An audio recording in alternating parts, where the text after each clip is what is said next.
Hi there, it's Wanda Wen, and today I'm going to take you through the basics of gift wrapping. We're going to create this together. Come on, let's go.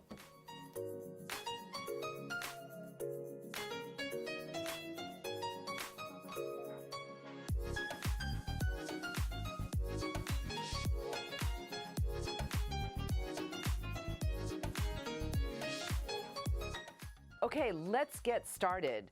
We're gonna do a really simple gift wrap, and this will be the base for all your gift wraps, and I'm gonna teach you some amazing tricks for basic gift wrapping. So first of all, I'm gonna teach you how to measure your paper, and this is a trick that I came up with, I don't know, years ago, and it's worked for me, and hopefully it works for you.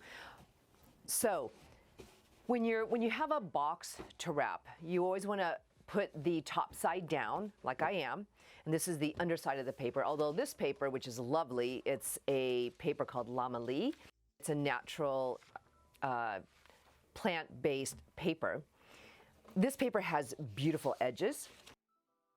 So usually the length of a paper is the easiest part to measure. So I'm just going to sort of loosely bring this side up and bring my left side up. And you could see that actually I don't need to cut anything. It's actually perfect for this box.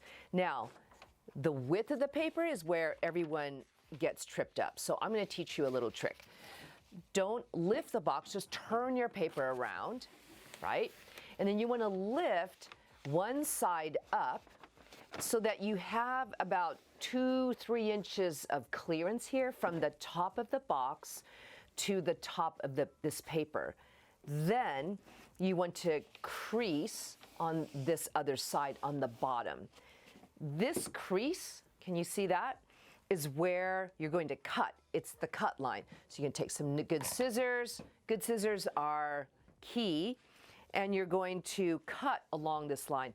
I like to work with a cutting mat because it has lines, and so it helps me keep my straight lines accurate. So if you're gonna do a lot of gift wrapping, or if you're a sewer, it's wonderful to have this tool. So I'm just going to take my scissor and cut along this crease that I made. Okay, I'm going to put this paper aside. This width is the perfect width for this box. It may not look so, it may look a little shy, but it's not. So we're going to start taping. So I love using double stick tape, and I'm going to put, usually when I'm wrapping, I turn the edge in. I don't know if you can see that. Turn the edge in. But because the width of this paper is actually exactly the width that I need, as well as the edge is so beautiful because it's a handmade paper, I'm not going to fold in that edge. I'm just going to put a piece of double stick tape on the very end. I'm going to place my box on top of the inside of the paper. I'm going to bring this end up and then bring this over. I like to have the seam come in at about the midpoint, okay? So here we are. I'm going to measure with my fingers on each side and sort of give a slight crease so I can see that the box is exactly in the middle of my tube that I've made. And then I'm going to turn it. I'm going to do this facing you so you could see. So then what we want to do is handle the ends. So how do you do that? First of all, you want to use the palm of your hand and sort of smooth out any bubbles that you may have. And then you want to come into each corner and actually make 45-degree angles at each corner and then crease at every fold. So I'm going to do the same over here. I'm going to put my finger here at the corner of the box and then crease. And then I'm going to bring this in. And again, I'm cutting into this corner at the exact intersection and then creasing and coming here and making sure that I'm smoothing out any bubbles and then creasing. Then I'll take a double a piece of double stick tape.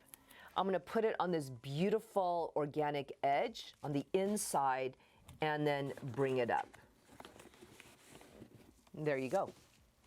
Now, there is another way to handle the end, and it's bringing the inside center in, and then again, making sure that I get into the corners and the crevice of the 45-degree angle, and then handling the top in the same way, and then bringing in this side, and then coming at the top, and again, creating these 45-degree angles. Can you see that? Yeah. Okay, so then I'm going to bring this top flap down, and let's just say this has sort of it doesn't have that beautiful edge, that organic edge, so I'm just going to fold in a 1/2 inch, and then take a piece of double stick tape, put it at the end of the flap, and then bring it up. Okay, and there you go. Okay, so you can see that I've only used 3 pieces of tape. That's all you need. Then a trick to getting the look of a beautifully wrapped presentation is to pinch your corners of the box. So you take your pointer finger and your thumb, and you actually run it along the edge. All the edges, on the horizontals and the verticals. So see where I have maybe just a little bit of gap. Maybe it's not as tight as I would want, but don't fear. Just give it a pinch, and it just gives it a little bit of zhuzh. It just gives it a little bit of an architectural feel, and it gives it structure. Okay, there you go. And there you go. A perfectly wrapped box. And it's a perfect environment for dressing up. So let's go to ribbons. I'm going to take, let's see, why don't I take this green ribbon? I'm a big fan of nature, and you can see I love colors that are inspired by nature. So I'm taking a spool of hand-dyed silk, which is quite lovely. I'm going to just trim the end a little bit since it got a little bit crinkled. Now, wrapping tools. Scissors are really important. I like to keep a pair of scissors for paper, and then I like to keep a separate pair of scissors for ribbon. Mainly because the scissors for ribbon really have to be sharp, especially if you're working with an expensive ribbon like this or a delicate ribbon like this. So I just used my ribbon scissors. Now, I'm going to show you a trick to use so that you only use the exact amount of ribbon that you need and that you're not wasting it. All right? So this ribbon happens to be a hand-dyed silk, and it has a seam. So I just want to make sure that I'm always conscious that the seam faces the box rather than on the outside. But first, I'm going to show you how to measure the ribbon. So I like to imagine the center of the box. I'm going to have my bow in the center. So I'm going to look at the center and have about 8-10 inches of excess ribbon from here to here. Basically, it's enough ribbon for a bow and a tail and a little bit of excess. And then I'm just going to loosely wrap the box one way, and I'm going to loosely wrap the box the other way, so that, and then I'm going to put my finger here in the middle. I'm going to eyeball an equal amount of ribbon so that I have enough tail and an ear for 2 tails, basically. And then I'm going to cut right here. Okay, now this is the perfect amount of ribbon yardage that I'll need for this box. And I'll show you. So again, this ribbon happens to have a front and a back, so I'm going to make sure that the back faces the surface of the box. And I'm going to take this ribbon, and again, I'm going to place the, in the middle of the box, I'm going to place about the 10-inch tail to my left, and I'm going to hold it. And I'm going to take this ribbon, I'm going to bring it underneath, around, and then I'm going to cross it on the top, and then I'm going to bring it underneath again the opposite way, and you'll see that when I do it in this way, you get this beautiful flat aesthetic of ribbon. Okay, I'm going to bring it up here, and then I'm going to bring this tail into my southwest corner. So I'm looking at the top of my box, and this is the north, the east, the south, and the west. So I have this tail. I'm going to bring it into the southwest corner underneath, and then I'm going to bring it into the northeast corner. Okay, I'm not going to tie a knot. I love being able to receive a gift, and when you pull and you tug on the ribbon just falls, and the gift is on its way to being opened, rather than having a knot. And then imagine if you're at some birthday party or a shower and someone's trying to get the knot undone. It's just a little awkward. It's just nice to not have that knot. So then tie your bow. I like to use the 2-ear method. So I make 2 ears, I cross them and bring them under. Okay, and then I'll spend a little bit of time to sort of perk up the ears. Okay, and then I'm going to trim. So when I trim, definitely use your ribbon scissors, all right? And one thing I also want to, before I trim this, one thing that I want you to see is that I am a stickler for proportions. So this is a ribbon that is not very wide. It's about a 1.5 inch width, I think. It's about 1.5 inch. Actually, it's about 1 inch, okay? So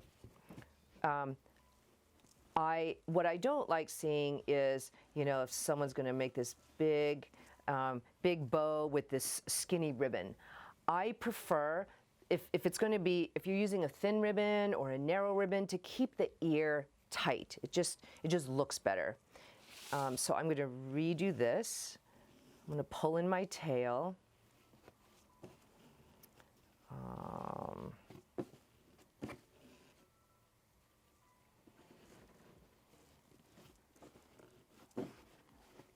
Okay. And then I'm going to trim the ends. So I like to trim them clean. It's just my preference. So, and I like to trim the tails so that when you're looking at it, that the tails smile rather than go down. So I take my good scissors and I trim them up. And I do the same on the opposite side. I trim them up.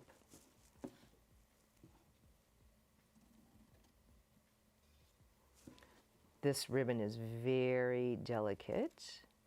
Okay. And here you go.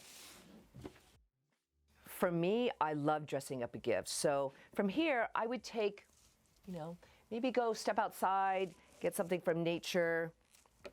I'm not going to use my good ribbon scissors to trim this, but, you know, maybe you want to take something like this. Being as that we're near the holidays, I'm in the holiday spirit, so maybe you just want to tuck a little piece right here. Or maybe, gosh, you know, maybe you're into crystals, or maybe the gift recipient is into crystals. So maybe you may want to attach something like this wire-wrapped crystal and bring it here. Okay. If you're going to work with wire, excuse me 1 second. I want to just get a thin pencil. Hold on.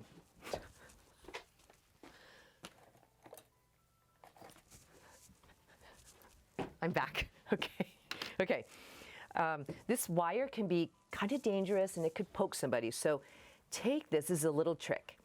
Take a thin pencil and just wrap excess wire. Do you see that? So that it's coiled. Can you see that? And it kind of looks nice. It's cute. So you could do that.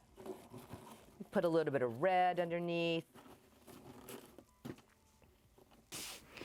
And voila, a beautifully wrapped gift. Thank you so much for watching our first video on our YouTube channel. I'm so excited to build this together with you. I'm so excited to get to know you. Please, please, please like this video if you like it. If you don't, please tell me why. I'd love to hear your comments. And don't forget to subscribe. See you later.